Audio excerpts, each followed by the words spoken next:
Check.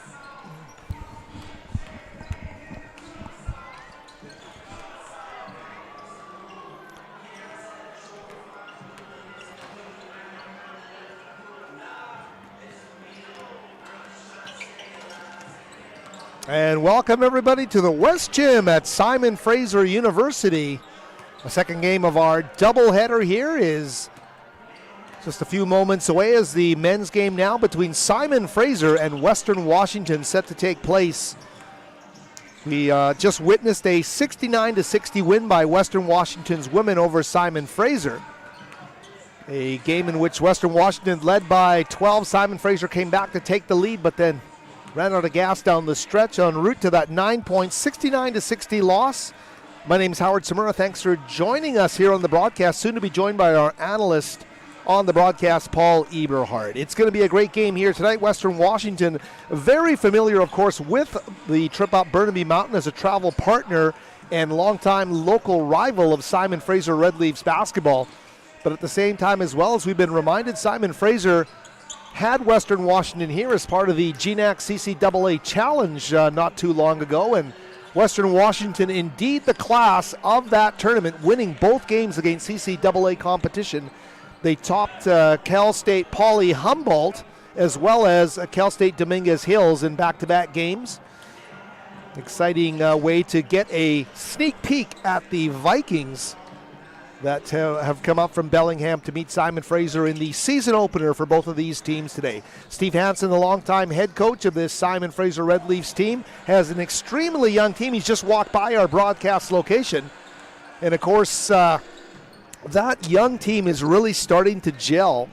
And we'll very quickly let you know the starting lineup reflecting the youth of this Simon Fraser Red Leafs team. Of course, we'll get to the veterans first. And they would be...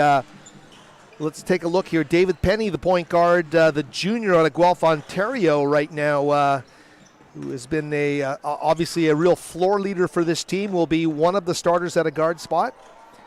We will also look towards the other veteran, Jamal Wright, the Maryland Eastern Shore Division I transfer from Toronto and St. Michael's College. He at 6'6", a guard forward, vital. But then there's some youth on this team, too, and 3 freshmen that will start here tonight. One of them, a local kid, Jimmy Zaborniak, the 5'11 freshman guard from the BC Quad A champion. Burnaby South Rebels will get the start here in the conference opener.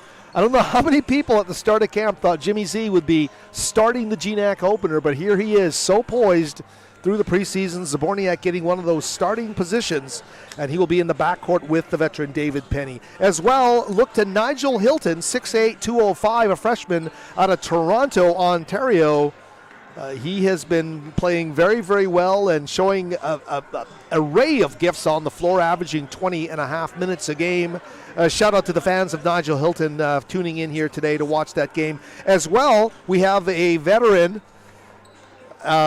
transfer as well from Vermont, a Montreal native out of Cape Fear Academy. We're talking about George Lefebvre, the 6'8", 220-pound forward wearing number 34. They will be the starters for Simon Fraser here tonight. And as well for the Western Washington Vikings, Kai Johnson wearing number 1.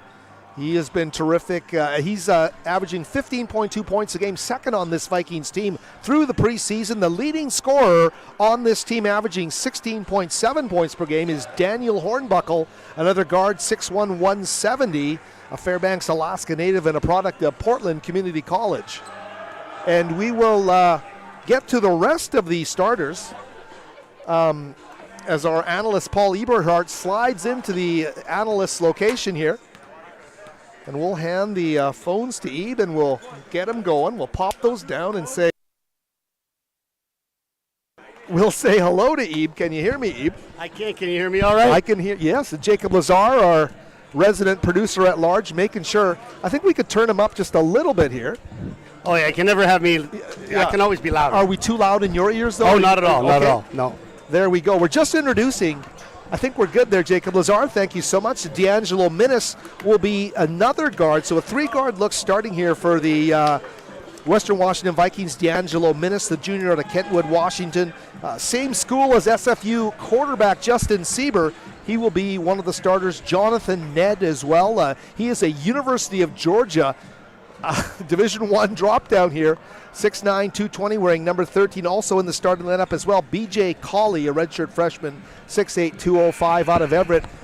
Ebe, you got here just in time for the Anthems. Just in time, baby, just in time. So we're going to take a short break here for the Anthems. We'll be back for the opening tip and all of that in a few moments right here from the West Gym. Western Washington University Vikings. And your Simon Fraser University.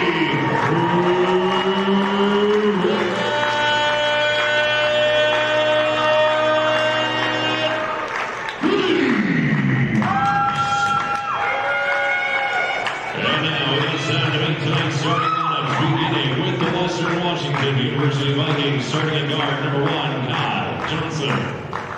Starting guard number 3, Daniel Hornbuckle. Starting guard number 5, Angelo Minnis. Starting forward number 13, Jonathan Ned. And starting forward number 23, BJ Colley. And coach of the Vikings, Tony Dominguez, with an assistant coach, Dave Dunn, and assistant coaches Bob Hofstetter and Natalia Jew. And now, basketball fans, it's time to meet tonight's starting lineup for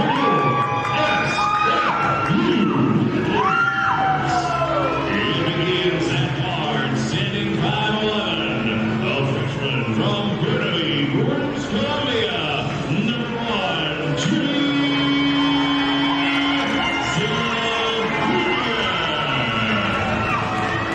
Starting guard, standing 6'1", a junior from Guelph, Ontario, number 3,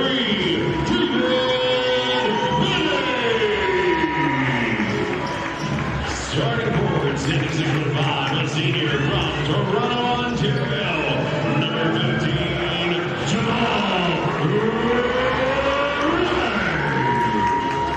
Starting forward, standing 6'8", a freshman also from Toronto, number 23, Nacho.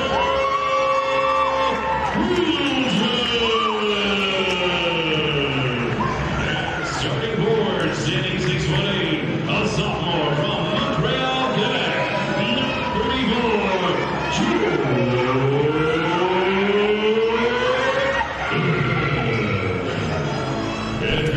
And we are back with you here from the West Gym atop Burnaby Mountain. It's time for GNAC men's basketball, the season opener for the Western Washington Vikings in the hometown. Simon Fraser Red Leafs, their debut as the Red Leafs in the GNAC Ball, and getting set to take the opening jump, George Lefebvre, the Vermont transfer for Simon Fraser, and he's going to jump it up against BJ Colley. And we'll get ourselves underway in the conference season. Of course, Paul and I had a chance to watch this Simon Fraser team earlier this season at the Buchanan Cup, where they lost a close game to UBC. Well, this is kind of a nice game, too, because it kind of is SFU's natural rival in this league, right? It's so hard with the distance of a lot of the other teams, but Western has really become the big rival for the Red Leafs. And that's been good to see in SFU's decade here as a GNAC Division II program. They enter decade number 2. And Jimmy Zaborniak, the freshman, to Penny. Underneath they go. Hilton off the window. Nigel Hilton. Nice offensive rebound. Nice little set to start. Look for that high-low seal inside. Nice job. So nice to get Nigel Hilton off and running, averaging almost 11 points a game. There's a three-pointer that's not going to go. Tipped home there underneath. And that's number 23, BJ Colley. So a 2-2 tie here early. And we apologize to the viewers. We don't have a score bar on our stream. We will be reading the score constantly to you. 2-2 just underway here. There's Hilton again, goes over to Penny at the top. David Penny, the veteran point guard now. Little head fake, gets it into the paint. The weak side defense of Western just fell apart there as number 23 for Western, Colley, got caught watching his man and not the ball. And Penny takes full advantage. David Penny, a nice job there to get right to the rim. 4-2, Simon Fraser. Spinning move there by Kai Johnson underneath he goes. Cawley underneath is going to score it. PJ Cawley doing a nice job. Shooting 62% from the floor. So 4-4 here early. Here's Lefebvre, the Montreal native, the Vermont transfer. Soft touch underneath doesn't go for him. And once again, Kai Johnson quickly down the floor. Jonathan Ned, the Georgia Bulldog transfer, unable to get that to go. Yeah, Ned never got his feet established there, and he took an out of rhythm jump shot. That's why it was a very poor result for him. Poor result, but from a big-time program from the SEC, as we mentioned. From the Georgia Bulldogs right to Bellingham. Here's Penny. He's guarded by D'Angelo Minnis, one of the energy guards and one of the top players on this Vikings team. Penny keeping him at arm's length, working off screening action there from Hilton. 3 from Nigel, just off the mark.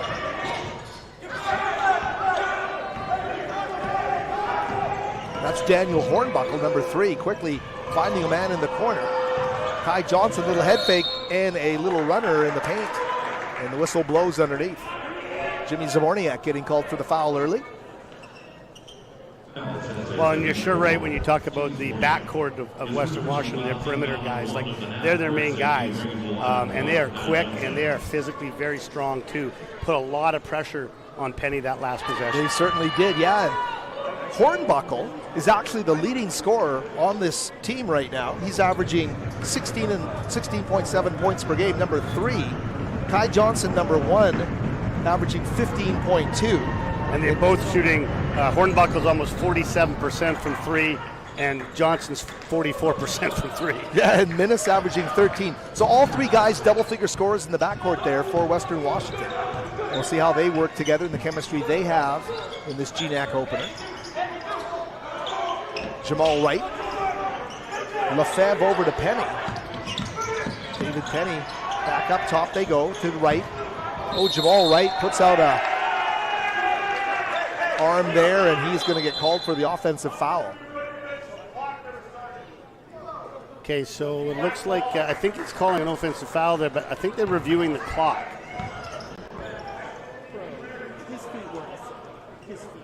Apparently the clock didn't start, so they're going to make sure they get that time right. Interesting, too, Howard, that I'm intrigued by the starting lineup. Starting 2 point guards, right? Both Jimmy and Penny is interesting because, that I think because Western Washington's backcourt is also small, okay. Maybe Coach Hansen thought that he'd play them both at the same time, but you don't see that often, so I'm intrigued to see how this works out for them. Yeah, and we've seen it in flashes in some of the other exhibitions playing the Pac West schools, and Elliot Demaculangan is a guy who last year was basically Penny's full-time partner in the backcourt. Right. He's coming off the bench more now, and Zaborniak getting the starting role here today. And there's other players on this Simon Fraser team. In fact, I believe their leading scorer right now is the freshman Oladele, Emmanuel Oladele, and he's coming off the bench. He's leading the team at 13.3 as a pure freshman. So and that's also nice too to have some punch off the bench like that, right? Because a lot of teams, after their starters come out, they don't necessarily get that kind of scoring punch. So if you can have a 6-man come in and make an impact offensively like that, because also too, in theory, he would get to play against some of the bench players from the other teams. So, that sometimes I know teams that bring one of their better players off the bench because they want to get him time against maybe either a tired starter or against another bench player. We'll see how it all unfolds here. There's a delay here as the officials are with the minor officials checking things over with the clock.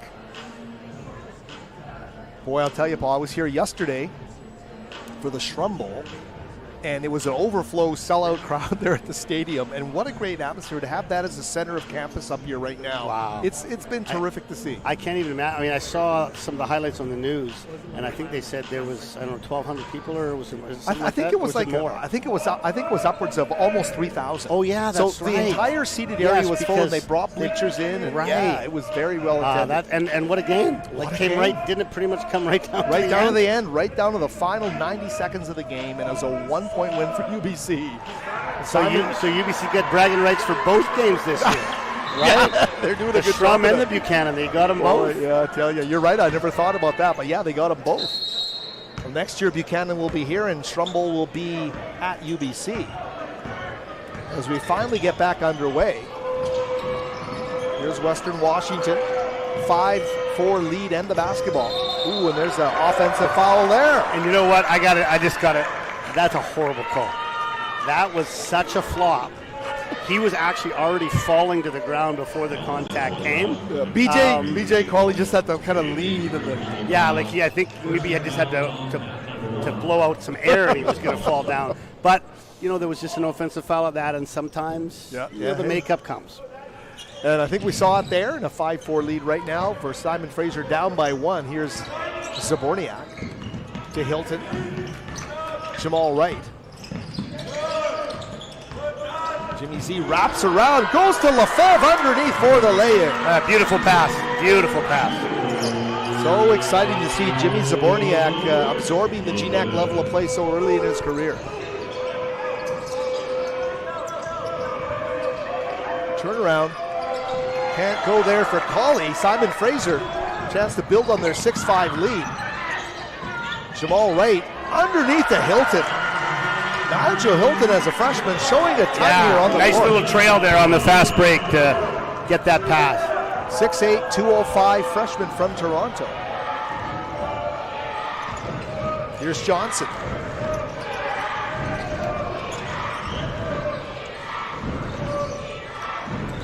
Cawley back to Hornbuckle. Shot clock's down to 5. Simon doing a great job defensively. And the length of Hilton, they get a defensive stop. Penny headbands it quickly underneath Lefebvre with a touch. Hilton tees up the 3. Oh, almost got the roll. What a rebound underneath the Wright. Just snatched that out of midair. Some great energy. And he talk about what Simon Fraser is looking to do here in the half court defensively. Well, they're really getting a lot of ball pressure, and they're denying like crazy every single pass, and the guards are doing a good job.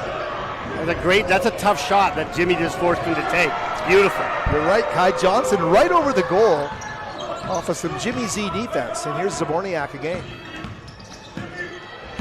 Ooh, Zaborniak challenged by Johnson, who wins the battle there, and quickly down the floor they come again with Cawley. BJ back up top. Hornbuckle for 3, and he's going to go off the back iron. Frenetic pace right now for Wright at the other end. Ooh, Wright looking for Lefebvre underneath. Yeah, good defense there by the Vikings. Victor Radachai, number 35, coming into the game. The Eastern Washington transfer to Richmond, and timeout called on the floor. So 10-5 for Simon Fraser, and the GNAC is no picnic, as we know. And we actually had a chance to watch Western Washington here earlier. You weren't here, Eve, but they were here for the came tournament. For the challenge. Yeah, they looked like the class of that. I saw they won both their games, and SFU went 101. I know in the coaches' preseason poll in the GNAC that Western Washington was ranked 4, and Red Leafs were second from the bottom. Second from the bottom. Coaches' rankings. And they took that to heart, but as you explained to me, secretly coaches love that. They do. No, it's so true. Like, most coaches will always try to talk down their teams. The absolute general of sandbagging is Richie Chambers. Nobody does a better job of saying how terrible his team is. We're not very good. We're terrible. We're terrible. We're not very good. So because then there's less pressure to start the year, and you can get you guys fired up, and tell them, everyone thinks we're bad. So it's definitely a ploy that pretty popular amongst most coaches.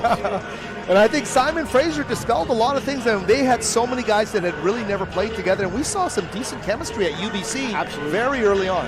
Yeah, and they've had a handful of games since then to prepare for this season opener. Radachai's had some injury issues, and he's the one guy they're still looking to get into the flow. Let's see how he does here. So familiar to so many BC high school basketball fans. Hornbuckle now, guarded by Penny. Radachai out there. Nick Welp, number 20 as well, for Western Washington. Here's Welp for 3. Just off the mark there. Damaki Langan crashing the boards for Simon Fraser. Nick Welp, an interesting story that we mentioned on our last broadcast, the son of the late Christian Welp, who played at the University of Washington, later played in the NBA. That is his son right there, yeah. Oh, I did not know that. Oh, yeah, very cool. So a neat little Pacific Northwest touch there is Holden for 3. Welp battling from behind, and Kai Johnson can't get it through. There's a trap door there. Radachai. Victor with a block, but Western gets it back. Welp with a little fake into the paint. Christian Welp moves it around. D'Angelo Minnis now. Shot clock's down to 8. 5, 4, 3, 2, and 1. They're not going to get it off in time. Or are they? Well, that was weird because I didn't the even clock hear went the to buzzer. 0. There was the no clock went to 0, but there was no buzzer. Like, I think that should be a shot clock violation. I think that's what the ref's wondering, because the clock definitely went to 0 and no horn went off. Well, there's clearly no horn. Yeah, I think they need to check that. Sometimes you got to make sure that automatic horn is set, because I don't think it was. Well, the goal counted as far as we can see. Yeah, I think they're going to do a review right now. Yeah, I don't know. They're going to definitely do a review, because that seemed to me that the clock was 0 before, and even if it wasn't, when the clock was 0, there should have been a horn, right? Because the ball was still in the air. That's strange. They better check their Well, control they check functions that out. on the Yeah. clock. Yeah. Yeah, the Gremlins in the system as they were yesterday on that big score clock during Trumbull. One of the light bulbs was burnt out. Everybody got the wrong score. There we go. It is indeed a shot clock violation. That's what I thought. Yeah, that's what I thought.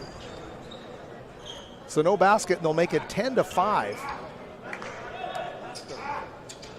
He was close, but just not quite there to make it. Emmanuel Oladele, number 5, another freshman, the leading scorer on this team at over 13 a game, is now into the contest. To Maculangan. To Penny. Those two have a ton of chemistry together. Here's Zach Stone as well. Zach Stone, the big man, leading the team in blocks right now. Penny into the paint. Sweeping shot with a tricky angle off the window. Doesn't go. Quick outlook, it goes. Minnis is going to pull up for 3. Wow, that was an interesting decision. Well, they're lucky enough to get it back. Welp took a look at 3. Instead, he'll take a couple of bounces and get it back to Hornbuckle. Daniel Hornbuckle is a Fairbanks, Alaska native. Nick Welp. Shot clock's at 6. Well, Simon Fraser is perplexing Western. Here's to Maculangan. From behind to Kai Johnson. Great block. Johnson again, the Olympia Washington native with the basketball. Great defensive play from behind. And look at this.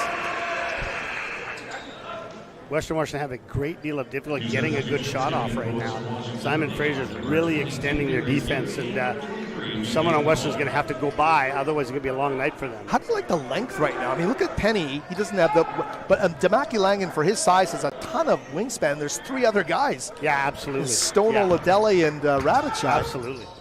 So 10-5 SFU. Impressive early showing by the Red Leafs.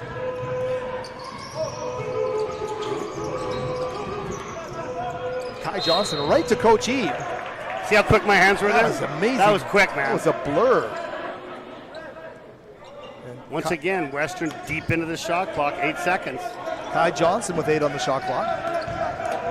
Cauley trying to take out the Maculangan into traffic, ripped away by Radicek. And here comes the Maculangan. He wants to push the tempo. Oh, into the first row. See, the problem for SFU right now is their defense is spectacular, but they're not taking advantage because they haven't scored in several possessions either. They could have easily extended this to a double-digit lead.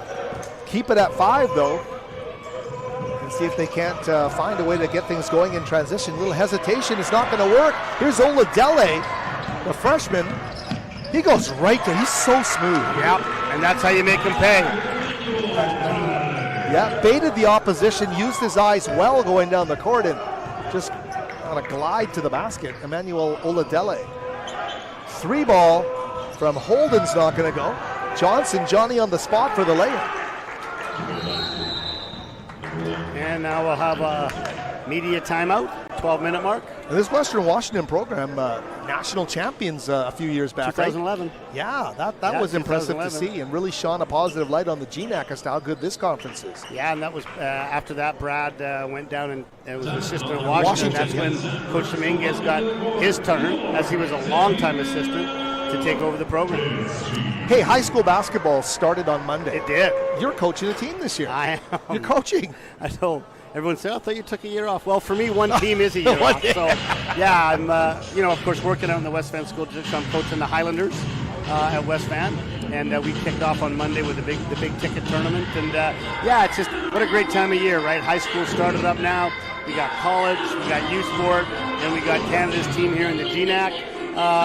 And for me, it's been kind of fun because I don't have the pressure of coaching at the college. So I was actually out there today. They played this afternoon. I watched that one, came up here to do this one. So it's nice. I'll get to see a lot more action this year. Oh, that's wonderful. That's wonderful. Yeah. That's wonderful. Yeah. Enjoy your basketball life. And you know, you're coaching one of these historic programs. There's a handful of these programs around the province that you would say they have like a ton of history, right? And that's one of absolutely. The Highlanders, of course, as we all know, the famous story, the 1982, provincial championship team with Coach Upson and Coach Rippon finishing, and Coach Rippon, and of course, there was a documentary made about that. So I'm very proud to be running a program. You know, Rob Ross has run it in the most recent years. Of course, Greg Meldrum's involved out there too, a former Highlander star himself. So it's neat to be a part of the program. And nobody laughs at the plaid because it means a ton, I think, and I love that part of their tradition. 12-7 our score. As we come out of the timeout, Zach Stone now to Radachai. A big lineup on the floor with a ton of length here for Simon Fraser. Zaborniak now in at the point guard spot. There's Zach Stone. Travel. Big man. Zach Stone came into this game. He's got 10 blocks to lead this team. He is finding his role as a big guy in the wingspan. Impressive for Zach Stone, the Ottawa, Ontario native at a Louis Riel high. Cross court they go. Minnis tries to cross over on Zaborniak, who sticks with his man. Colley. Johnson for three off the mark. Colley's wingspan not enough for Oladele. And Emmanuel once again down the floor. Oh. Thought potentially Emmanuel Oladele would once again score a smooth basket.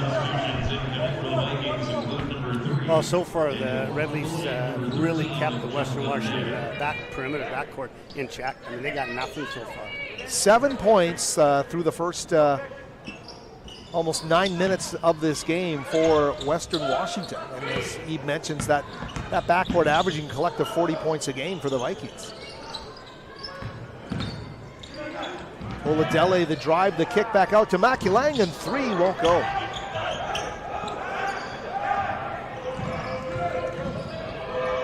Hornbuckle pulls up. They can't get anything to roll. Radachai, another rebound.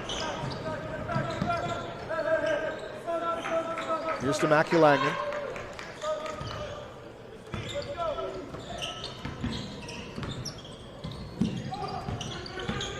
To Maculangan. At the top, quickly to Radachai. Shot clock's now down to 10. Vic, big steps in the paint, glides, and Vic Radachai, beautiful basket.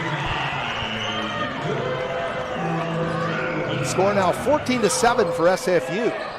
Ooh, a shot misses badly there by number 13, Jonathan Ned. Simon Fraser doing some real good things here. They're almost like letting Western Washington hang around at this point. Ned goes to the glass. Well, that came off another offensive board, and it's kind of Western Washington's kind of stuck around by mucking it up and getting those offensive boards. A little second chance efforts they're getting with their effort inside. Simon Fraser now in the half court. Zach Stone to Zaborniak. To Maculangan. Head fake knocked away there by Hornbuckle. It's going to be Welp and Minnis into the game for Western Washington. Darius Gray and not too sure who else came out there for Western Washington. It's good to see Vic Radachai getting some extended minutes on the floor. He's run into huge foul problems throughout the season and really hasn't had a solid game with major minutes yet. Oladele comes out to meet that three, can't get it to go.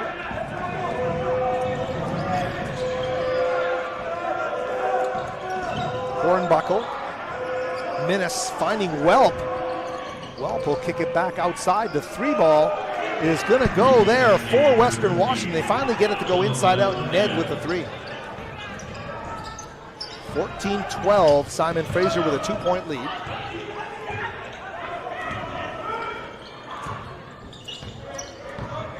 Oladele to Zaborniak. Jimmy will pull up from the top. Oh, just off the mark. Oladele hustles for the rebound. Right back to Demaculang, and Oladele gets it back for his own three. And an opportunity in transition.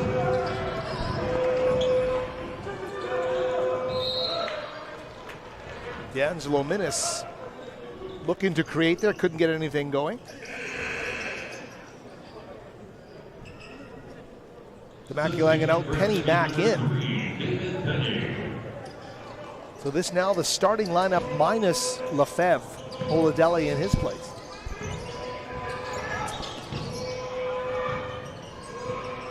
Ned, big strides, high arcing shot is going to find its home at the bottom of the basket. Yeah, he really took advantage, as you said, of that good push and using that long strides of his, finish high off the glass. They are making a bit of a run here. They've tied the game at 14. Jovan Rai. Well, they started to get a little better penetration now too. SFU playing so aggressively, and they're ripping and going by him now, and that's creating better opportunities for them. So Ned to try and give the Vikes the lead, and he's going to miss the free throw.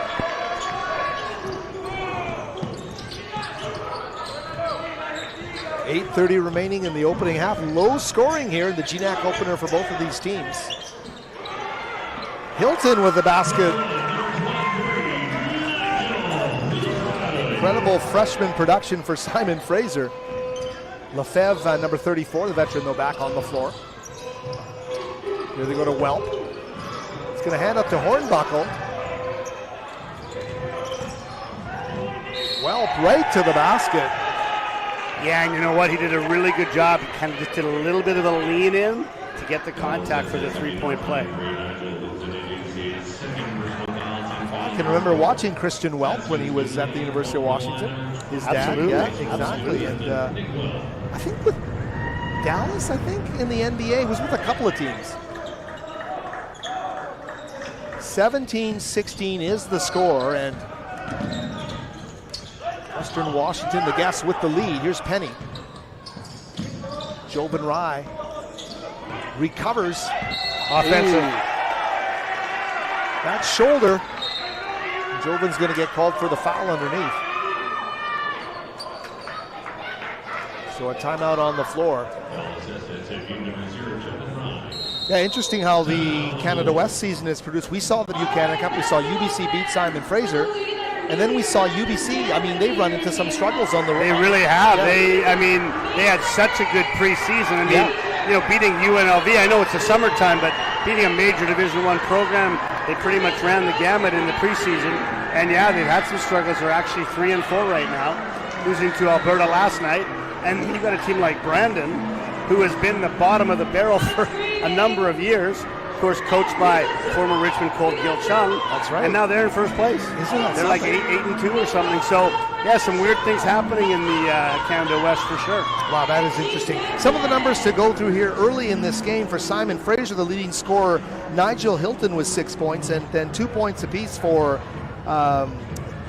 George Lefebvre, David Penny, Jamal Wright, Victor Radikai, and Emmanuel Oladele.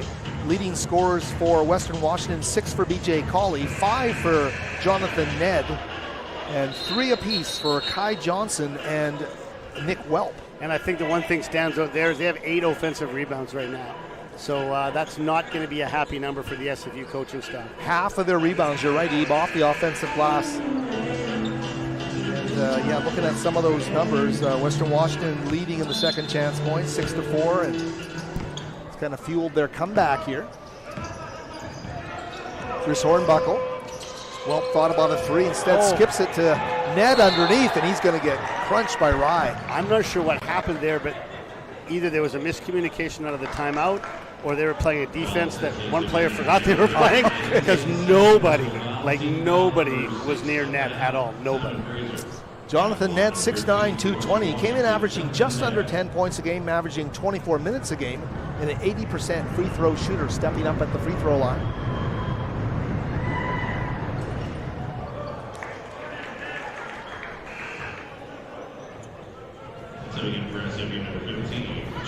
Well, Ebe, I don't know what your schedule is like next week, and I wasn't planning on asking you on the air, but if you're by the TBI, the Langley Event Center, we get our 4 days of basketball, the boys variety, underway Wednesday through Saturday? Yeah, I'm actually hoping to come out. Now, we play Wednesday, Thursday, and then I got Friday, Saturday off, so definitely was hoping to come out there and catch some action. Well, I will tell you this, as we're in mid-game, the analyst chair for the boys final is obviously open to you if you decide you want to do that game with me. So, uh-oh, look out, there he is. Here's Welp right down the floor, and he will dunk it. Welp with the dunk down the floor, 21-16 for Western Washington. They're on a roll here. They're going to try to run dribble handoff stuff now. Here's Penny into the paint. David Penny underneath to Jamal Wright. Wright rises above the crowd. And he lays down the big dunk there, 21-18. One possession game here. Western Washington winning black with the lead. Ned. And they give it up to Hornbuckle, whose jumper doesn't go. Simon Fraser can pull to within one here with a 2-point basket. That one seemed to fly off of the shooting motion of Penny, and quickly down the floor here's Welp. The pace picking up. Great job by Oladele. Gets the block and gets the ball. Down the floor he comes. And Holden comes down and just bodies that basketball away from him. Right now, SFU's got to be a little bit more careful with their transition defense. They've given up a couple of easy ones. But when they run that dribble weave, once they get to the third handoff and they run the pick and roll, they're 3 for 3. Oh, so great success there.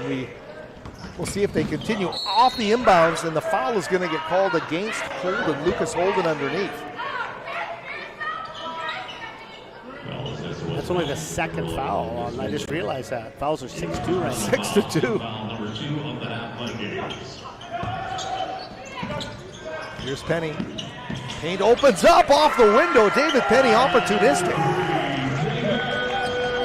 So SFU to within a point now at 21-20. Terrific basketball game to open the conference season here for both these teams. Here's Ned right through the defense, knifed right through the big He did stride. an amazing job of avoiding the charge there too. He sliced sideways, beautiful body control. That's number 13, Jonathan Ned, as we mentioned, a transfer from the Georgia Bulldogs. Good old Athens, Georgia in the SEC. Here's Nigel Hilton. Penny. Jamal Wright for 3, over the goal, but Damaki Langan there to grab it. Jamal Wright gets another chance underneath, plays a tough angle, can't get it to go. And that's going to be bonus now. As Lucas Holden should be shooting the 1-on-1, I believe. Yeah, 17 foul here, and of course for our Canada West and CCAA and FIBA friends, 1-on-1 is not something that we've had up here in a long time. yeah. Got to make the first one to get the second one. Got to make the first one, get the second one. I used to tell my players too, if you miss the first, it doesn't count as 0 for 1, it's 0 for 2. That I always told them. Okay. Because you're not even getting a chance to shoot the second one. Exactly. No, that's very good. And he will get that opportunity after making the first.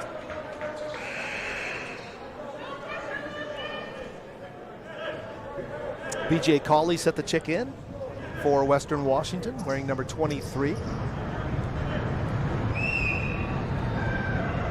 Lucas Holden, he's a 6'7" senior. He's going to knock them both down.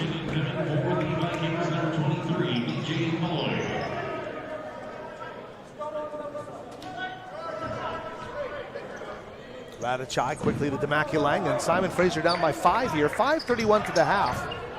So much yet to be written here, but Simon Fraser in spurts finding their stride. Here's Damaki Langan. Goes deep, goes off the window.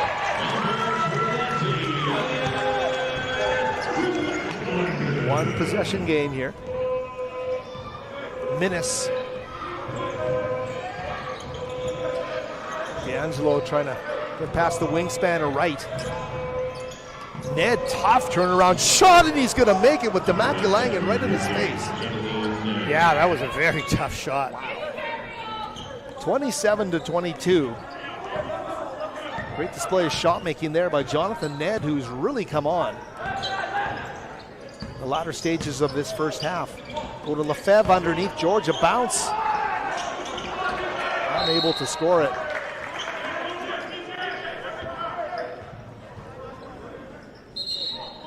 Coach Dominguez is asking for a check of the score. He thinks that it's wrong. It looks right to me. I think it is correct. Yeah. 27-22.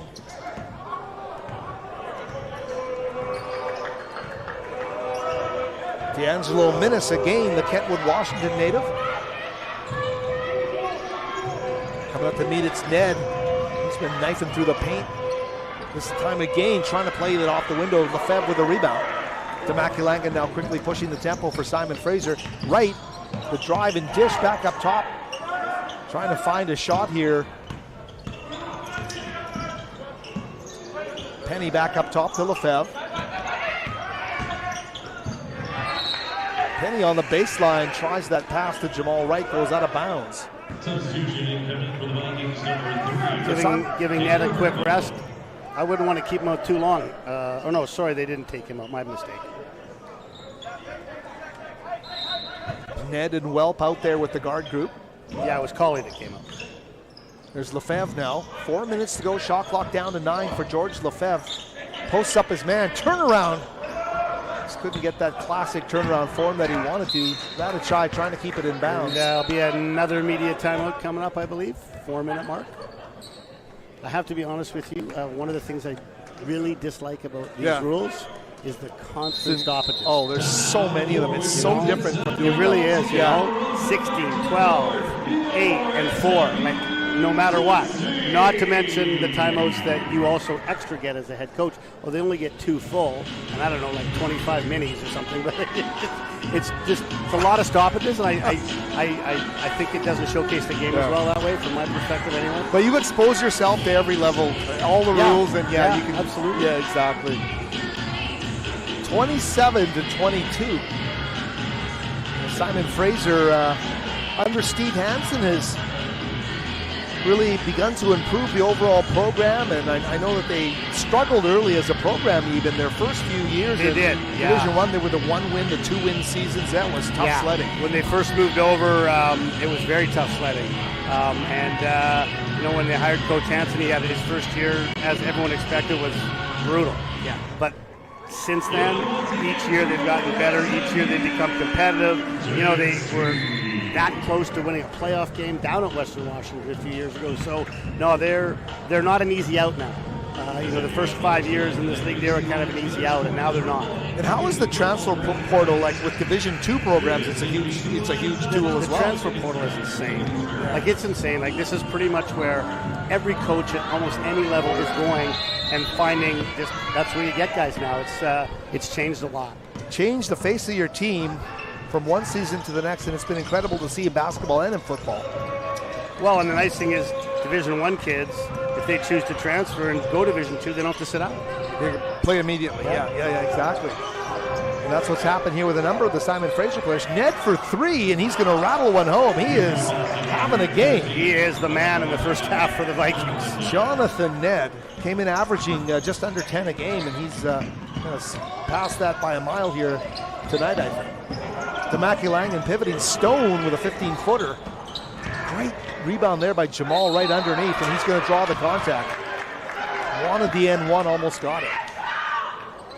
You notice though too, Ned did everything he could to make sure that he didn't score that, right? Like, he's not going to get, and this is something that as you get the game to higher levels, you don't see as many 3-point plays because guys make sure if they're going to foul, they're going to foul, right? Without picking up and unsporting it, but they're going to foul hard. And that was he made sure he didn't score that. So Western Washington now building this lead. Yeah, they kind of have slowly but surely. Well, they put the points on the wrong side.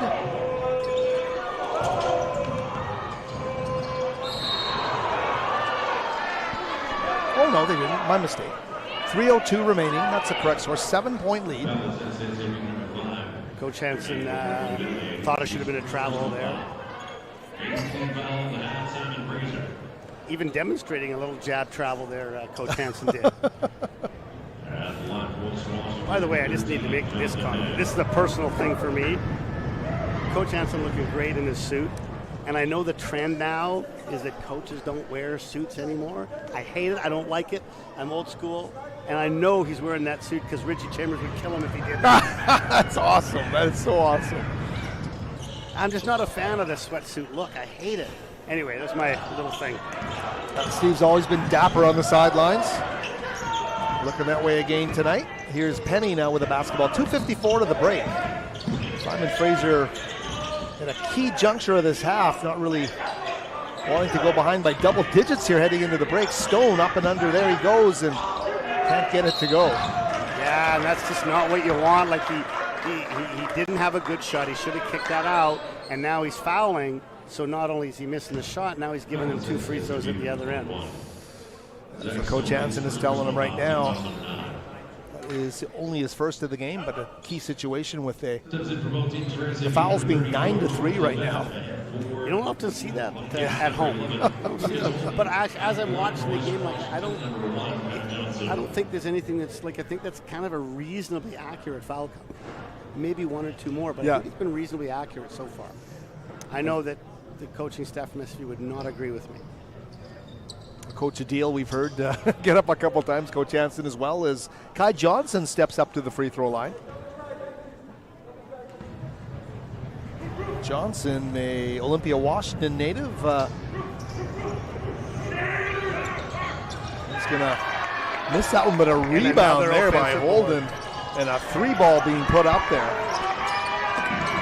To Mackie Langen.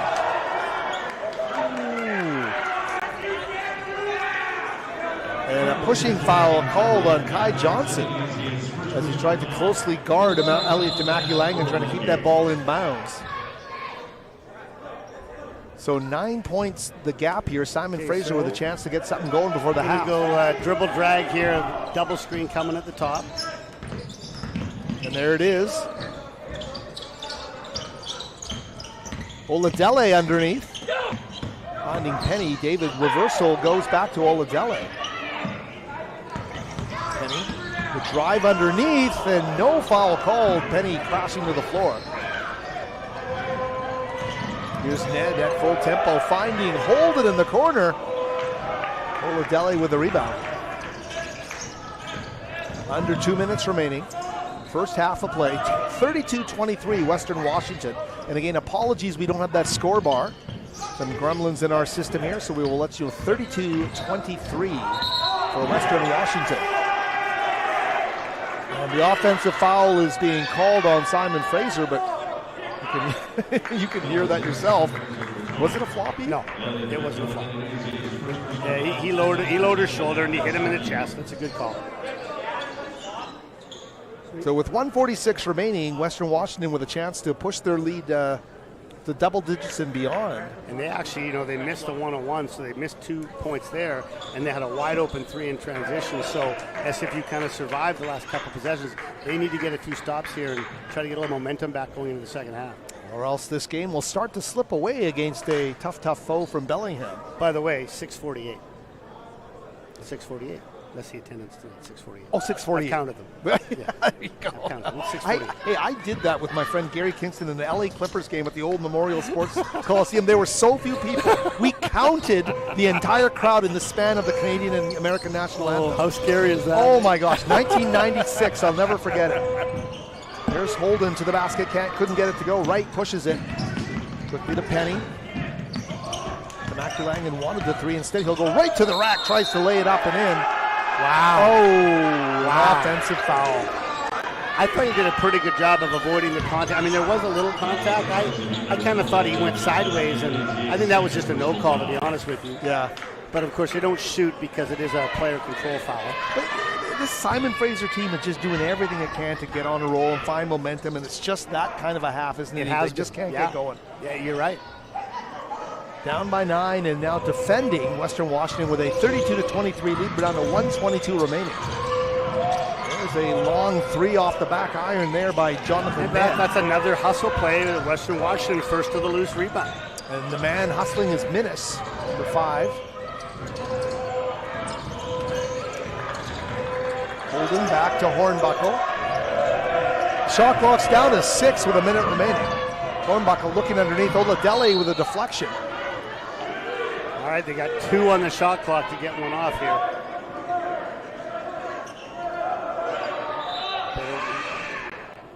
Substitution incoming for Western Washington, number 23. See if they try to run some kind of lob. 2 seconds on the shot clock. Here is Minnis quickly to Johnson. And another offensive rebound. And here we go again. Not a ton of basketball mojo here for Simon Fraser in this first half. Right through the heart of the defense, right to the cup. That was a beautiful hesitation dribble. Like, that was first class right there. Frozen. D'Angelo Minnis right to the rim for the lay-in. 11-point lead, largest of the game now for Western Washington. Down to 26 seconds remaining. Here's Zaborniak. He's had a long rest on the bench. Lefebvre could not handle it. That was foul. Well, they're going to hold for one shot. Shot clock off, down to 10 seconds and counting. Minnis.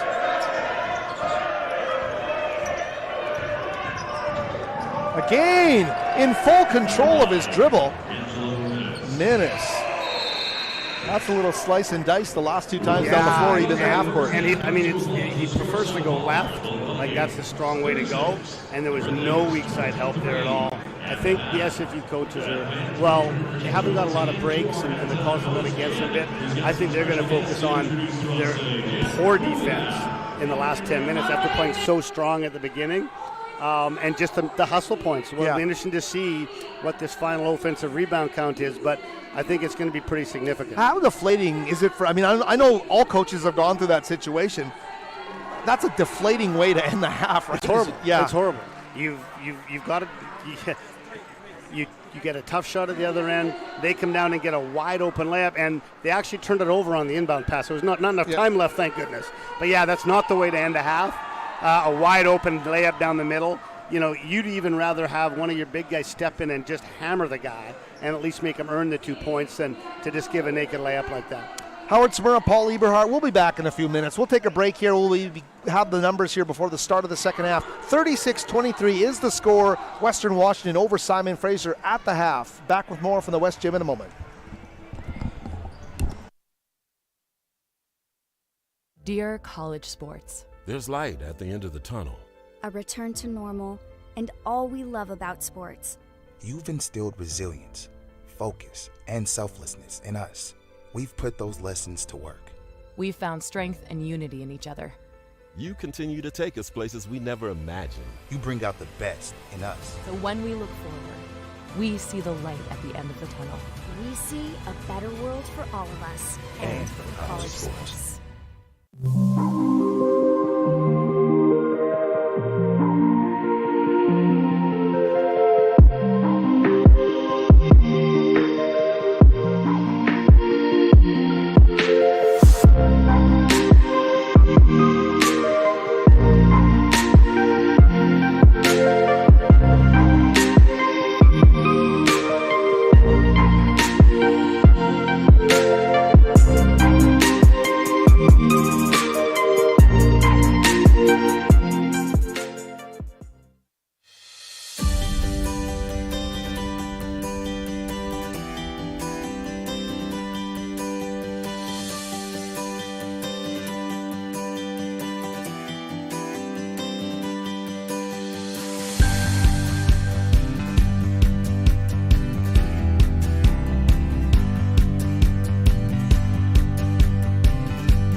I am here to build bridges, I'm here to promote inclusion, to embrace diversity, to learn from others.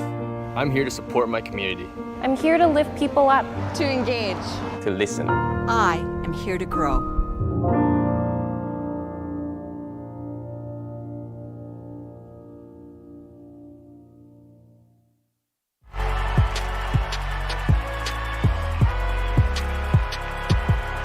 number 32, Kyle Hornsby.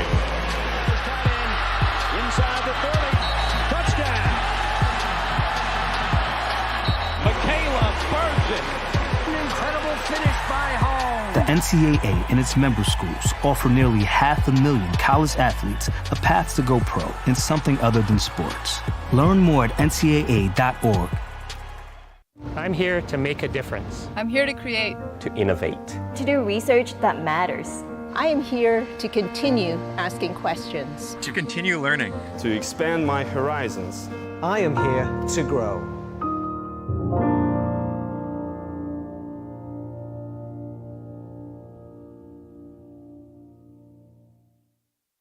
If I lose, I'll respond with respect. If I win, I'll back it up with humility. If I fail, I'll rise up with honor. It's tough for us to put it all on the line. Don't undo my hard work with poor sportsmanship. Respect. It's the name of the game. I'm here to get more than a degree. I'm here to explore. To connect. To learn. I am here to forge a new path. To push myself. To set goals and achieve them. I am here to win. I'm here to grow.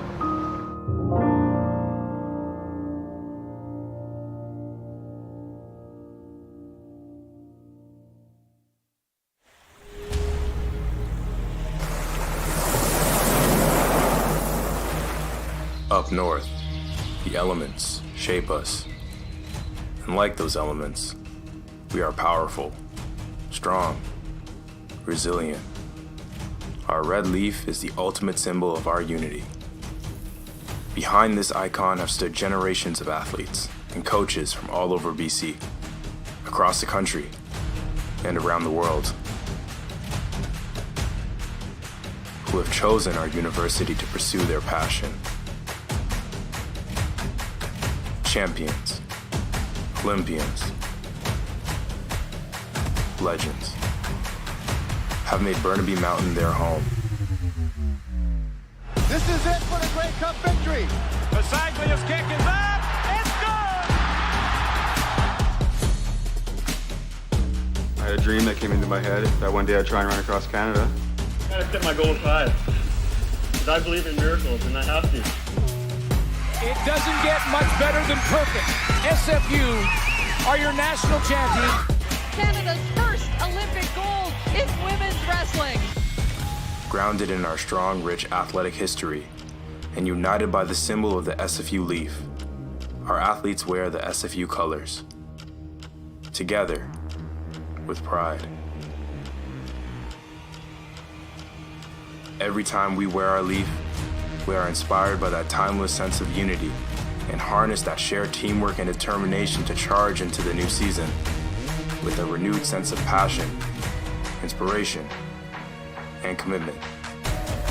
We are the SFU Red Leafs. Welcome to our new era.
And we're back with you here at the West Gym. Howard Smurra, Paul Eberhardt getting set for the second half of Simon Fraser Western Washington. The guests from Bellingham with a big lead, 13 points even. The numbers all in front of you. Well, and as we talked about, Jonathan Ned with a big half ended up with 16 points, including 2 of 3 from the 3-point line to lead the way for the Vikings. Colley with 6 and 5 for Welp. And the SFU side, again, not a lot of scoring, only 23 points. So their leading scorers are Hilton with 6, and then 5 for Wright. But the number we talked about a little bit is rebound-wise. Western Washington out-rebounding them 26-21, including 12 offensive rebounds. 12 offensive boards. So really getting a lot of second, as you were saying too, when things weren't going for them, they were hustling for those second chance opportunities and hanging around. Simon Fraser, as we see, I think 0 for 7 from beyond the arc in that opening half. So well, it's fun. It's interesting too. Like Western usually relies a bit more on the 3 than they have, but they're only 2 for 14. So it's that little extra work they've done inside and on the boards, I think, that have made the difference. Western Washington picked to finish quite a bit higher than Simon Fraser in the preseason coaches poll here in the GNAC. Simon Fraser, as we mentioned off the top, picked to finish second from the bottom. And GNAC games happening all over the conference here today, the first Thursday and today, the first full days of competition in the GNAC. Simon Fraser starts it off with the one game. They'll get back to action just after Christmas, right around New Year's, and we'll be on the air, Red Leafs TV, with those games as well.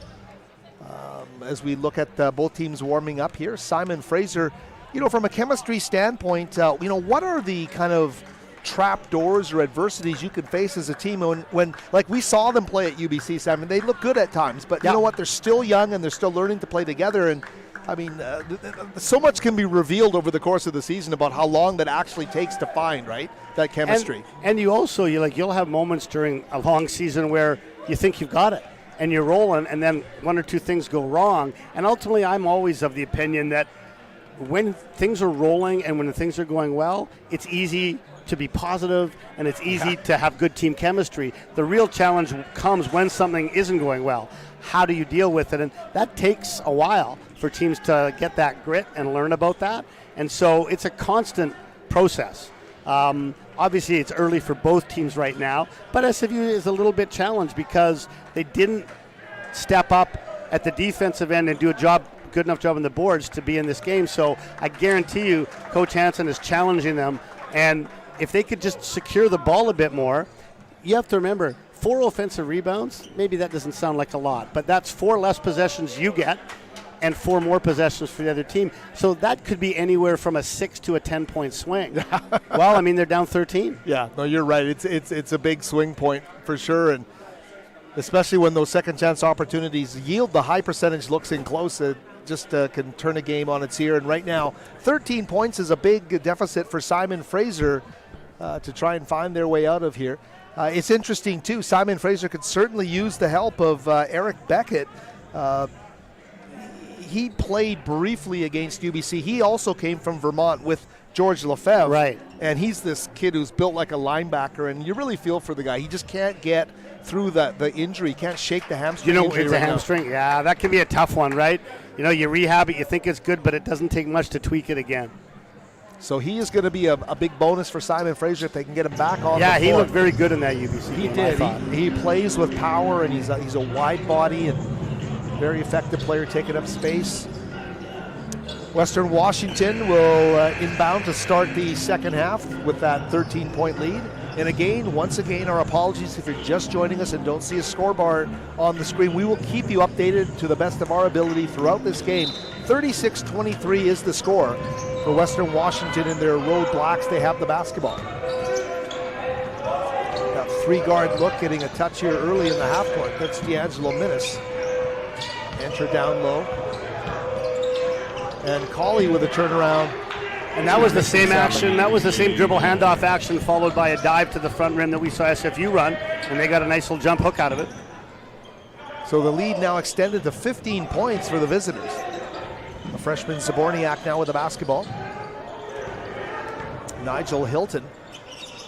Turnaround jump hook. I like the fact they went inside on that first possession because they did have success doing that at the start of the game. So Simon Fraser gets 2 back. Minnis is going to put up a three. Doesn't hit the goal at all. Simon Fraser basketball. Always interesting to watch the early moments of the third quarter, just in terms of those halftime adjustments by both teams. Here's Zaborniak.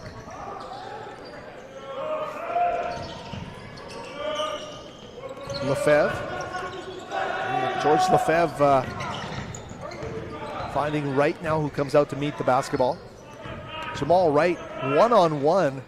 Oh, and Kai Johnson, what a great job he does one-on-one blocking the taller Wright. Hornbuckle as well.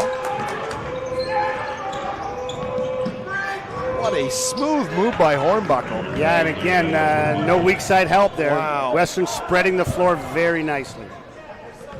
A big challenge for Simon Fraser to make that adjustment defensively. It's helping Western Washington put some artistic scale touch on this game with their baskets in the half court. Here's Zaborniak.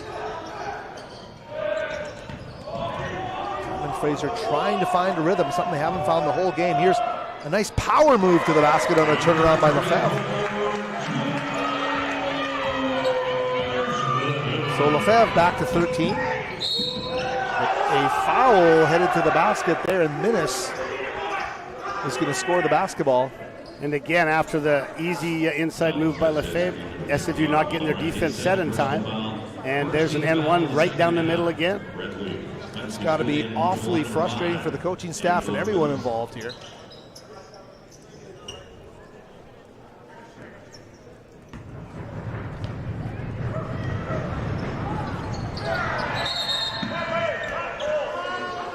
So it looks like there's going to be a foul on that free throw miss.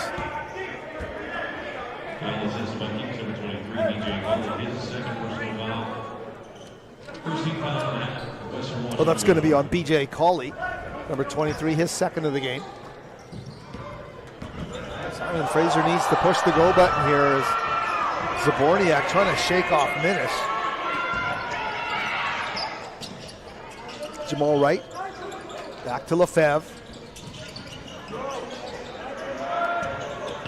Zaborniak trying to turn a corner here.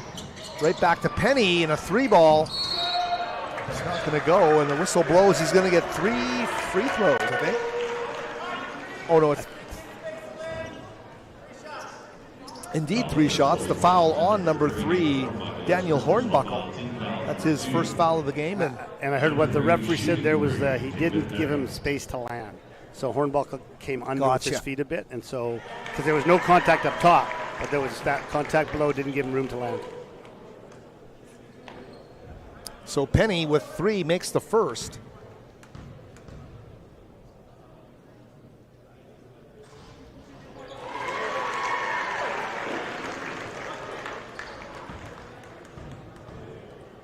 These are David Penny's first free throw trips of the game. That one off the front iron. So 2 of 3, making it 42-29 for Western Washington. Pulling up for 3 and knocking it down. That's a dagger. That's a transition basket, just falling asleep. Simon he walked Fraser into that trail 3. 45-29. Simon Fraser continuing to lose ground now, trailing by 16 points. Here's Zaborniak. Oh, and right to the basket. Cawley with a block there. Cawley again active. It's going to lead to a break the other way. Pulling up for 3 as Hornbuckle's not going to go. Chased down by Hilton. Trying to get it right down the floor. It's going to be intercepted by Cawley. Things are not going well for Simon Fraser.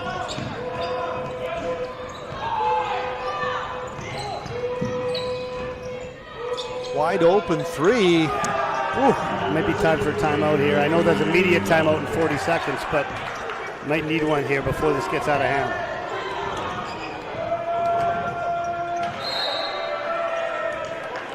By the way, that block shot by Cawley, I believe. Is it Cawley? Cawley, 23, yes. Yeah. I actually wouldn't have called that a block shot. I would have called that a volleyball spike. Because he just hammered it off the backboard. My goodness. In honor of the BC High School Volleyball Championships on this weekend, I believe, around the province of British Columbia. 48-29. Yeah, it's 20 20-point lead is obviously a big lead, but in a game that's this like low scoring, SFU struggling to score, that 20 is actually more like 30.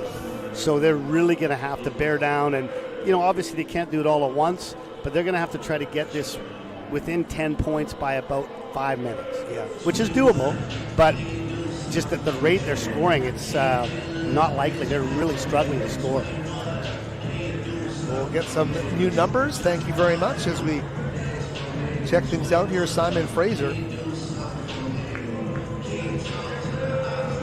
Simon Fraser only 6 points thus far in this second half.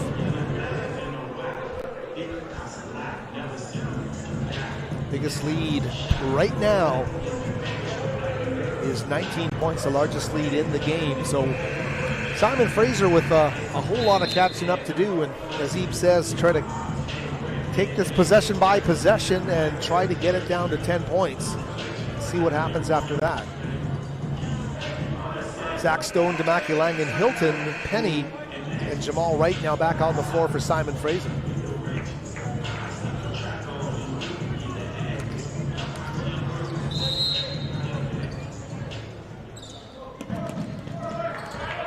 Damaki Langan coming out of the timeout. Ooh, some nice reverse action on that. Yeah, good job there. Ooh, yeah. Travel right there. Yeah. He just put a little pressure up and wasn't paying attention there. Hornbuckler, he traveled.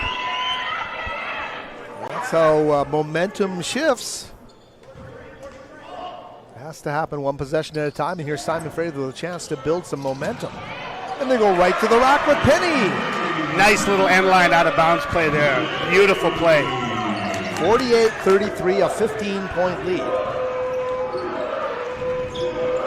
Western Washington, Minutes trying to break down right in the half court. Kai Johnson, and Damaki Langan comes in especially strong. Yeah, you don't want to be fouling a jump shooter like that, and I think that's his third, I think.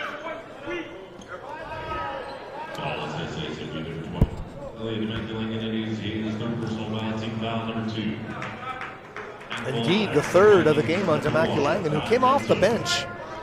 Didn't get a start here.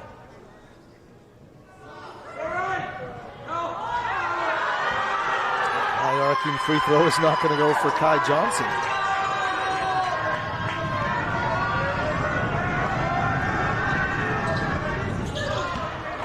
Kai Johnson now 2 of 5 from the free throw line. Tonight, here's Damaki Langan trying to get it across half court. He does. Damaki Langan cannot buy a break. He's going to get called for the offensive foul. I think a tee's coming here. Going to be on the... He's holding his whistle, thinking about it. Coach Adil very vocal here, the lead assistant for Steve Hansen. They usually don't let an assistant get away with that as much. Here he comes.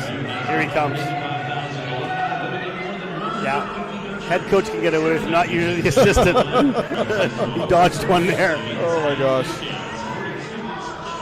Yeah, Simon Fraser, a lot of excitement on campus with Shrumbull yesterday in the doubleheader basketball games, but Simon Fraser losing the football game, losing the women's basketball game by 9 to Western. Now, for the football team, have they been finished for a while now? They finished on November the 12th, and then they played on December the 2nd. So they had 3 weeks, basically. So now I'm curious, would you know, because I don't know this, are they given an exemption to practice for a certain number of time, I'm guessing, with the NCAA? They're allowed to practice, amazingly, as much as they want. And as strict as the NCAA is, they had open book to practice. They gave their team a week off and a couple of days off during U.S. Thanksgiving. Right. But for the most part, they had their practices. Okay. And UBC loved to have a reason to practice as well, because after they went right knocked out, right? Yeah, they went right to the conference championship final. And this is something I wrote this week. It kind of applies to basketball if you found the same situation. There's never not going to be a Shrumbull now. Now that they know they can get extra practices if they time it at the right time of the year. Yeah. 100%. 100%. Absolutely. So yeah, that's been a bit of a bonus, and I think good for the football community. And of course, that's why teams come up and play the youth sports teams and the CCAA teams, right? Because they get that extra practice time, 100%. Yeah, exactly. That's why UNLV came up, and that's why some of these big schools come up here. 16 points to deficit here. Simon Fraser just needs to bear down on defense from their perspective. Here's Cawley. Stone got a piece of it, but he goes in and lays it up and in. And that's a tough matchup for Stone one-on-one. That's a tough matchup for him. Cawley and Ned both bring length and stride facing the basket when they put it on the floor. Tough to stop. Here's Wright. Turnaround move. Nice move there by Wright. Doesn't go. He's working hard along with Hilton for the rebound. It's going to go to Kai Johnson.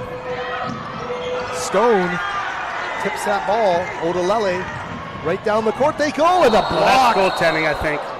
Yeah, they're going to call it a goal. Yeah. Great block, but it was on the way down. So Ned's going to get called for it. Goaltending. They'll rack up another 2 points for Simon Fraser.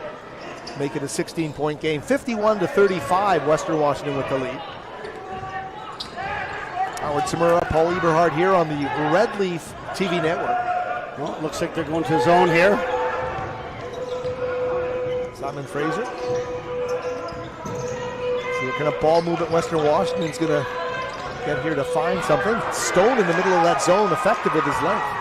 Yeah, kept the hands up, made the passing angles tough. Here's Odalele.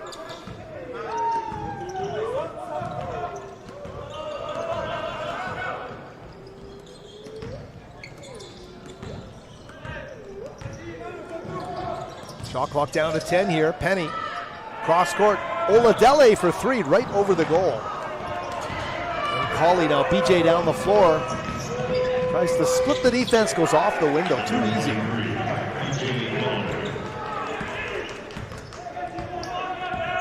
Radachai, they want to bring some more size in, so Vic Radachai comes up to sub in at the next stoppage. Simon Fraser trailing by a bundle here.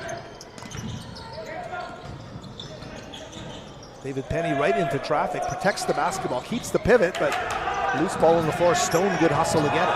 Back to Penny for three, and he knocks it down. Well, that came off a broken play, but they'll take it. They'll take anything they can get. You're right about that, Eve. 53-38. Yeah, and they're going to go back into this Syracuse 2-3 zone here. A lot of length in there.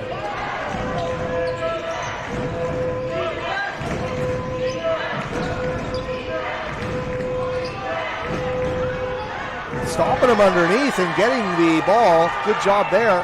And right down the floor, they go to Hilton. The length there to lay it up. And then he's going to get the N1.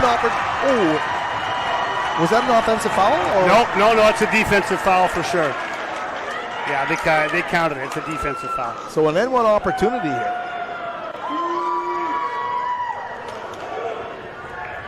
Syracuse defense. That's what they're playing. Glasses of Lawrence Moten. The ex-Vancouver Grizzlies. Nice reference. Yeah. I love it. Oh, but it is, right? I mean, I'm not an expert in this kind of stuff, but Jim Boeheim's defense is very aggressive, although it's a zone. Even though it's 2-3, it's very active, high hands, a lot of switching and bumping. Yeah, and that certainly looks like that's what they're playing. They're not just sitting back like a lot of 2-3. There is much more active, and it's give them a little run here. This would make an 8-0 run, I think. Wow, they're making a bit of a run here, down to, as you mentioned, try to get it down to 10. Right now it's 12. I don't want to speak too soon because here goes Hornbuckle right to the rim. Can't get it to go. Stone with a rebound. Penny pushing it, cutting down the floor. Oh, looking for Hilton at tempo. Unlucky. That was a good push. He just dropped it, unfortunately. Well, there's some life in the building, Abe. There is. There certainly is. Life in the building. There's some excitement here as Simon Fraser picks it up with 13 minutes remaining.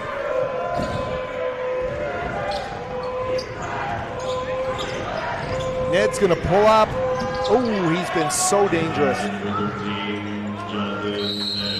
So Jonathan Ned will make it a 14-point game. Coach Tony taking a timeout after that basket. Probably going to talk a little bit about the zone. We'll see what happens. So we'll take a short break here, and we will be back after this timeout. More basketball in a moment from the West Gym.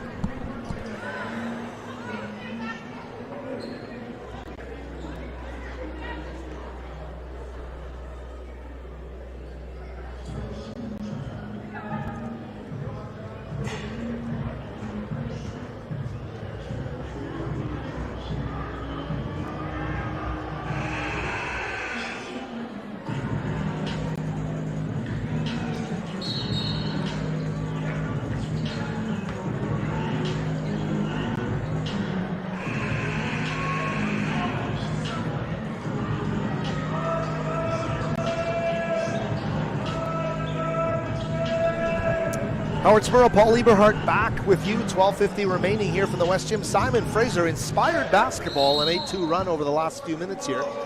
And they have the basketball trailing 55-41. That is Nigel Hilton now to Jamal Wright. Zach Stone getting some nice minutes here on the floor, number 21. But a turnover. Simon Fraser, can they get a stop? A pull-up three. Oh, my goodness. That's a big one, eh? Out of a timeout, a turnover and a three. Hornbuckle is cold-blooded. That was now a 17-point lead.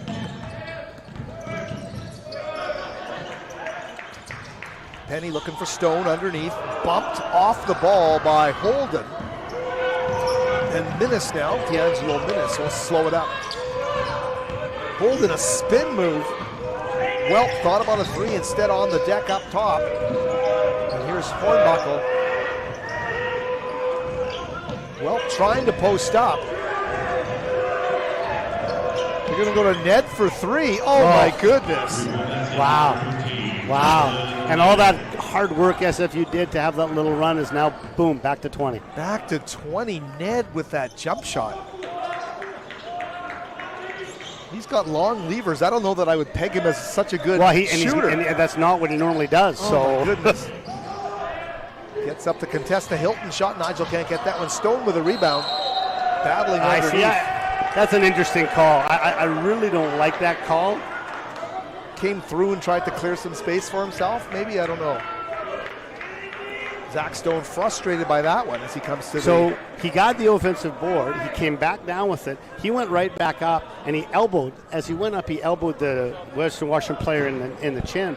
But to me, that's always an interesting line because he's entitled to his space, right? As an offensive player, you're entitled to pivot as long as you don't throw it out. And I thought he just went back up with it. I think that's an unfortunate break. I don't think that's the correct call. However, I see that called a lot more now in the game than it used to be. I guess they're trying to protect players more from the elbow. I don't like it. Yeah. I don't like it. I mean, Zach clearly frustrated, maintained that possession for a good half minute as he's walking to show what he was doing. Yeah, he didn't swing it. He didn't go out of his cylinder. I think you got to allow the offensive player that opportunity to do that. Yeah, tough break there for Simon Fraser.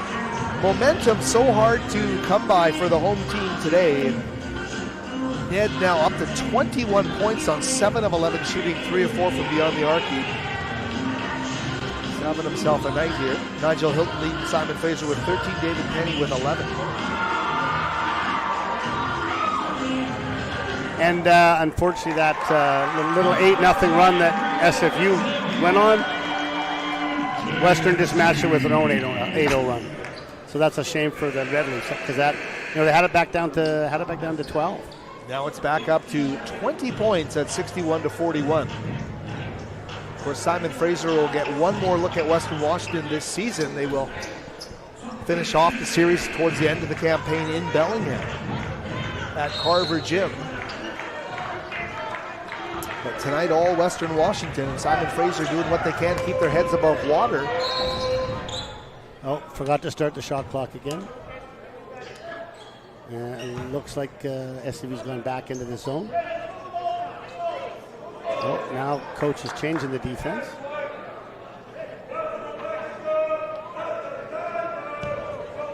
Shot clock now at 25.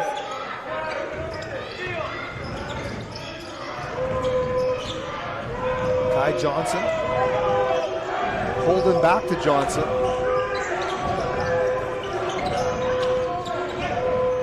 High arcing shot by Ned. Swirls in and out. Right with a rebound quickly, Penny. Over half court, finding Wright in full stride back to Penny. And that's an offensive foul again. Simon Fraser just can't seem to skate out of their own way here. Jamal Wright getting called for the foul. Yeah, he was dribbling the ball. He passed to the corner, but he kept running. And the Western Washington player just sat there, waited for him, and he ran him right over.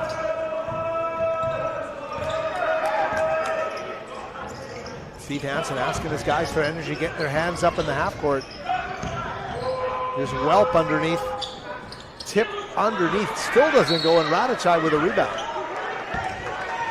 You know, you hear Coach Hansen constantly asking his team for more energy, And he's right. He's right. They got to have more energy. Because even there, the Vikings got another offensive board, just didn't finish it. And it's just so hard to know when you're not going to get that. How do you know when it's going to hit your team? And tonight has not been an energy night for Simon Fraser. Here's Stone to right.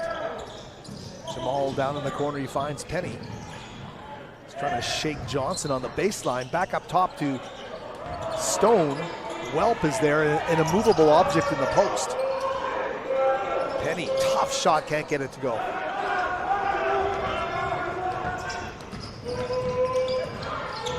Lead stays at 20 with 10 more minutes remaining in this game. That's a big mountain to climb. Burnaby Mountain like in elevation for the Simon Fraser Red Leafs.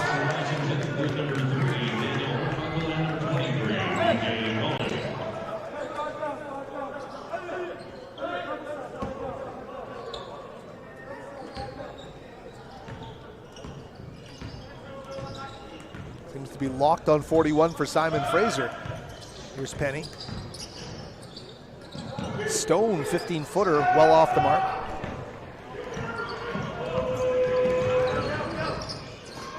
Again, they lost him in transition there. They lost the best shooter in transition there. His name is Daniel Hornbuckle, a leading scorer on this team at 17 a game, knocks down another triple. Dropping daggers everywhere here in the West Gym. 64-41, that is now the largest lead of the game. And there's that Radachai that got up there high. Yeah, nice little follow dunk.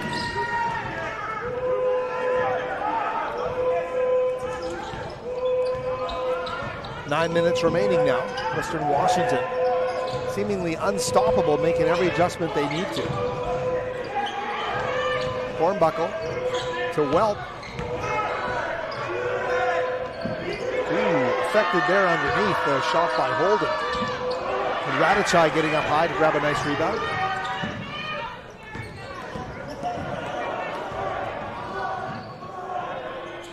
Three ball's going to fall for David Penny. That was kind of their first real good transition three they've had today, as he got to the corner, and that's where you want to get it from. 64-46 the score, 8:23 remaining. Simon Fraser back into the zone. Oh my goodness! Yeah, that was quite a ways behind the line, but he's heating up now. He's in his zone. Hornbuckle.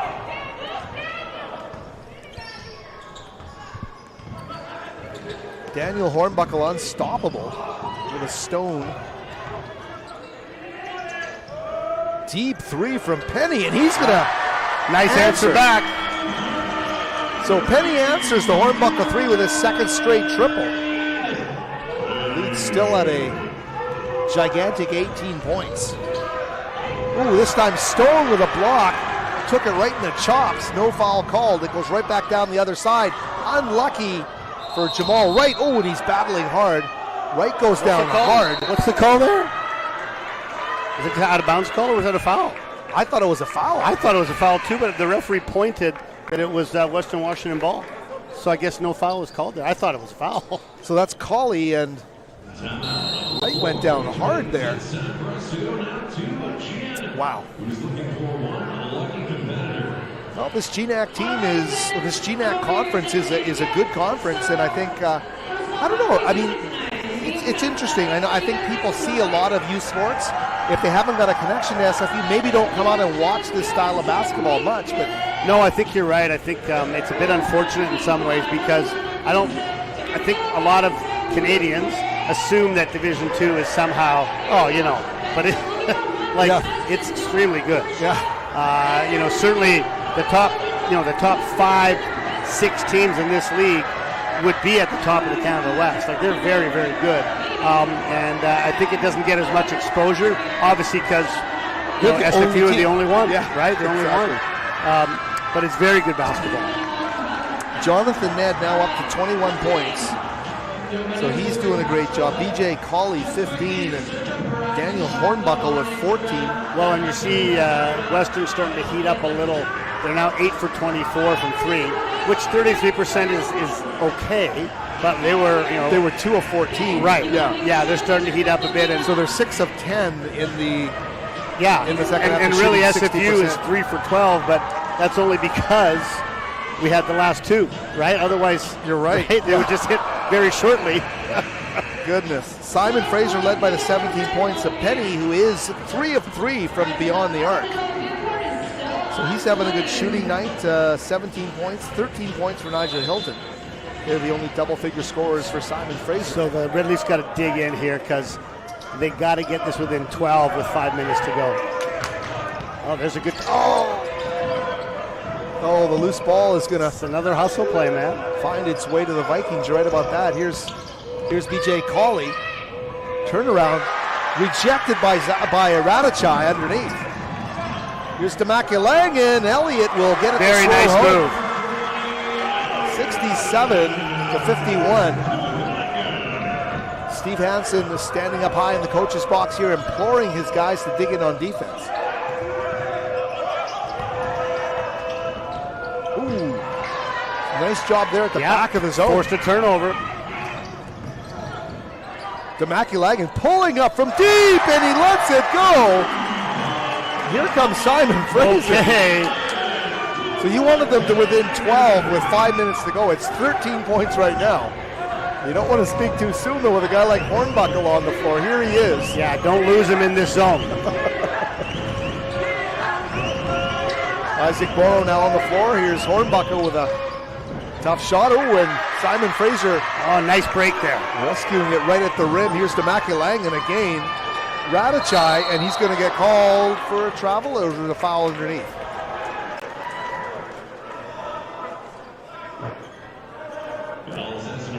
And that was before the shot. It's only the 15th foul, so it'll be an end line out of bounds or sideline out of bounds. Jamal Wright will inbound the basketball for Simon Fraser. Making sure the shot clock's at 24. They didn't hit the rim there. The coach's checklist from the coach, and we're all set to go here. With 6:16 remaining.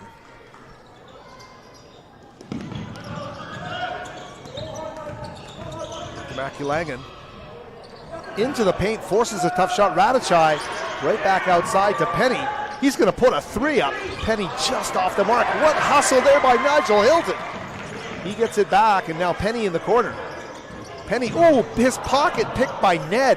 Who else but Mr. Ned, but they get it back. They do, they lay it up and in, and here comes Simon Fraser. The crowd getting into it now too, baby. 5:44 remaining, down by 11 points.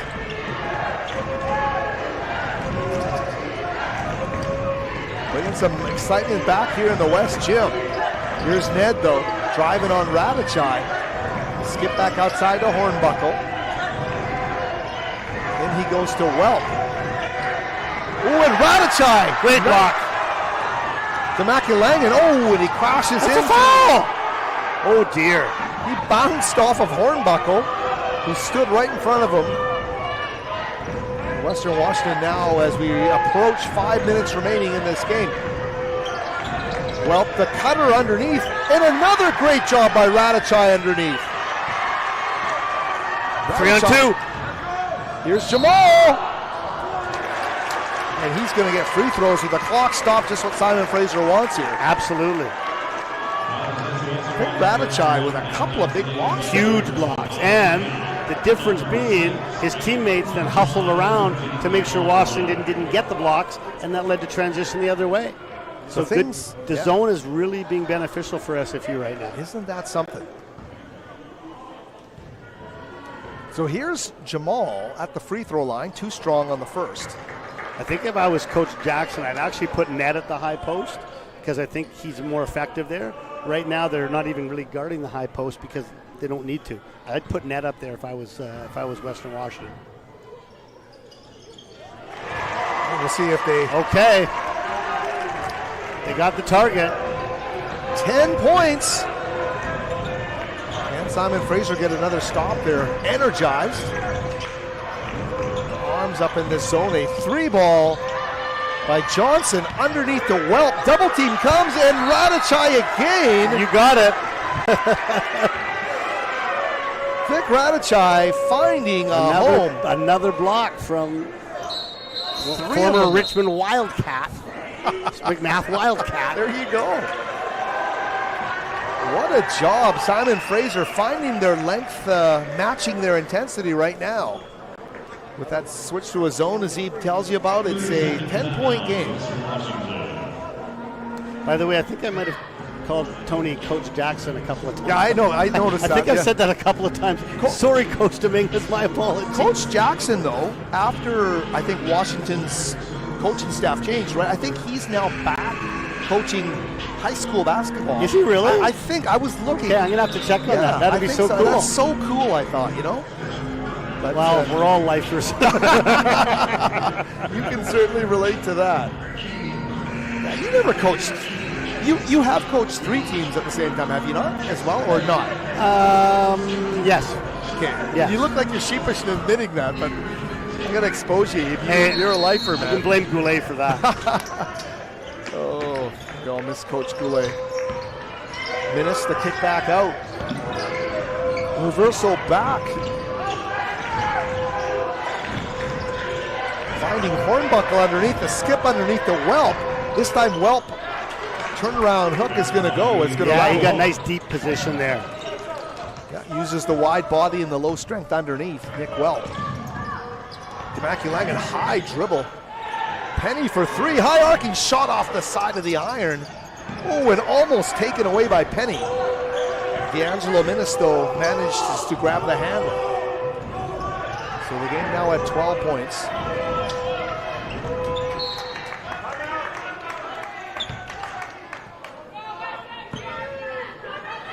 Should be the last media timeout coming up, I think. They're going to have that media timeout right now.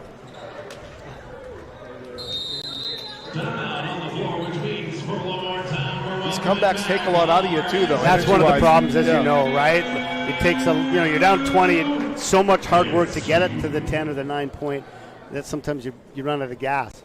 11:32 remaining, they were down by 20. So they've had a big climb back. But now, of course, the room for error becomes even less. It was 23. My apologies. With 9:32 remaining, it was 23. It was. So like for 5.5 minutes. Looking at it, I would say 73 is kind of the number that if they get more than 73, this game's over. I think they have to hold them to 2 buckets or less if they're going to come back.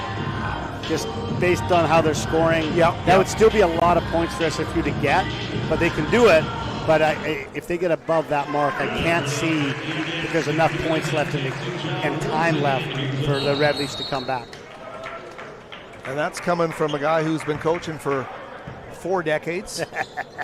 We'll see if those numbers hold true here. 3:52 And I'd like to think I know what I've been doing for at least 2 of those decades. At least 2. I think I know what I'm doing. Oh, man. I've been with you on this journey, Eve. I'm one of the people. I can remember you coaching at McGee. Yeah, they decide to stay in the zone. 69-57, 3:45. Here's Minnis. Jump stop, kick back up top. Ned for 3. Oh, off the front line, right to Minnis. And they can kill another 20 seconds now. Squares up and lets it go. Tough one. Yeah, that hurts. 14 points. Temaki-Langan seeing some extended playing time here.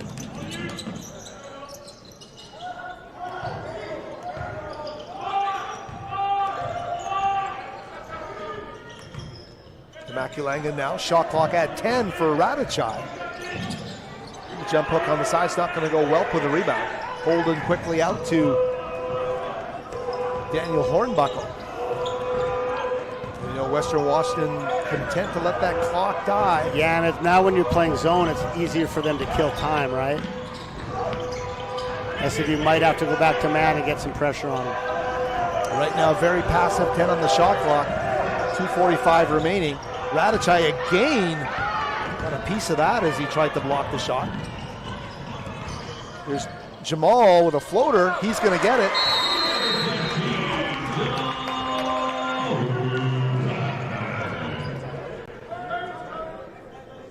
Too little, too late, perhaps, but Simon Fraser showing some nice life here over the latter stages.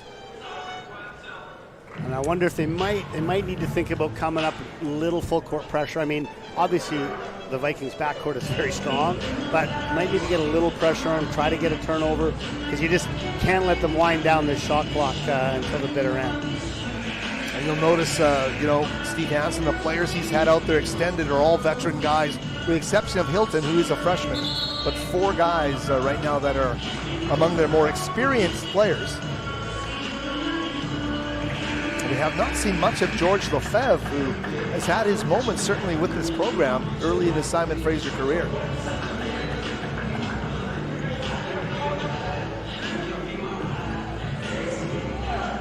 Yeah, so here they come with some full court. 71-59, just like you said, Eve, here they come. See what they can do to affect the turnover here. Double team comes quickly. Ned, though, quickly to Hornbuckle, and they get across half court. 2:24 remaining, and now Simon Fraser still in the zone. Weston's not even going to look to shoot till it gets to 10 or less. And it's now at 10. Here's Minnis lulling Radachai and the rest of these Simon Fraser players. Crossover into the paint, great move. Squares up, and he gets a tough basket. And he waited right till the very end. Just gorgeous basketball move there. They switched on that screen. Minnis, a menace here late. Here's Radachai. Vic back on top to Nigel. Hilton. Ooh, misses the handoff. Right recovers. Now to Maculangan for 3. Just off the mark there. Right to right. That's got to be an offensive foul. Jamal Wright getting called for the offensive foul. Simon Fraser's best. Well, he got his money's worth because he drilled him pretty good. Right in the chest. Oh, right in the chest. Jamal's got some force behind him. Here's Minnis down to 90 seconds remaining. Simon Fraser fell too deep in the valley here today in their GNAC opener, tried to climb back out. And it's looking pretty tough right now at 73-59. 14-point lead. Hornbuckle doing his best. Minnis as he comes in. And Welp is there to finish it off. What's Welp listed at? About 6'10"? I think he is 6'10". He's 6'9", 225. Big boy. Carries the size well down in the block. Here's Holden to Hornbuckle.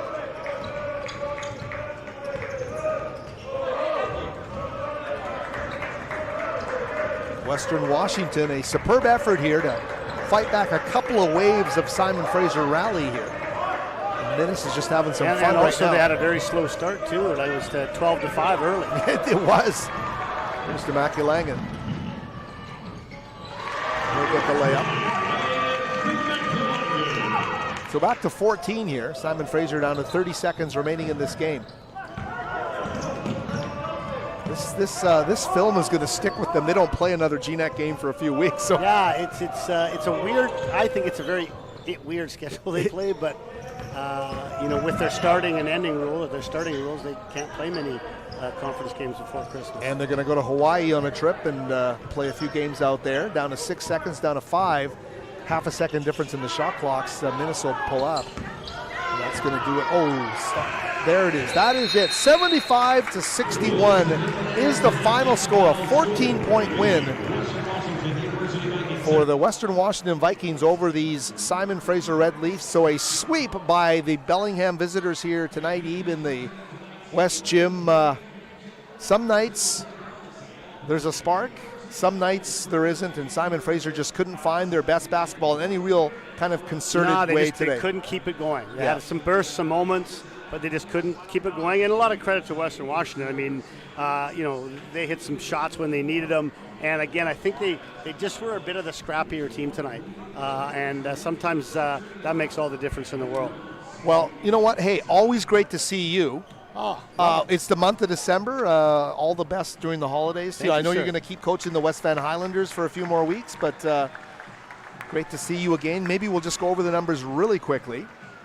Leading scorer in this game, Jonathan Ned with 21, BJ Cawley with 15, 14 for Hornbuckle, and 10 for Minnis. So that backcourt really did its job.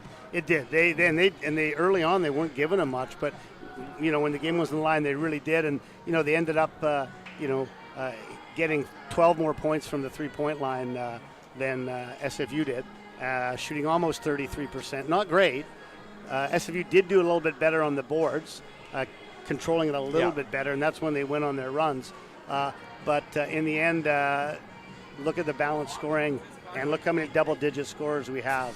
Right, we have basically 5 double-digit scores for Western Washington, and only 3 for SFU. Yeah, Welped 9. So before we wrap up, 17 for Penny, 15 for Hilton, and 11 for Demakia-Langan. Ebes, have a great holiday. I know we'll bump into you down the road somewhere. The basketball. I'll see you at the Samura next weekend, I'll baby. look for you there, man. Come by and say hi. And like I said, open invitation if you want to jump behind the mic. Anytime at all, love it. And we'll be back together in the new year with more Simon Fraser games as well. Awesome. All right, thanks, for Howard. Paul Eberhardt and everybody on the crew here, including our producer, Eitan Weisfeld, thank you very much for joining us. Red Leafs TV off the air. Back with you soon with more basketball from Burnaby Mountain.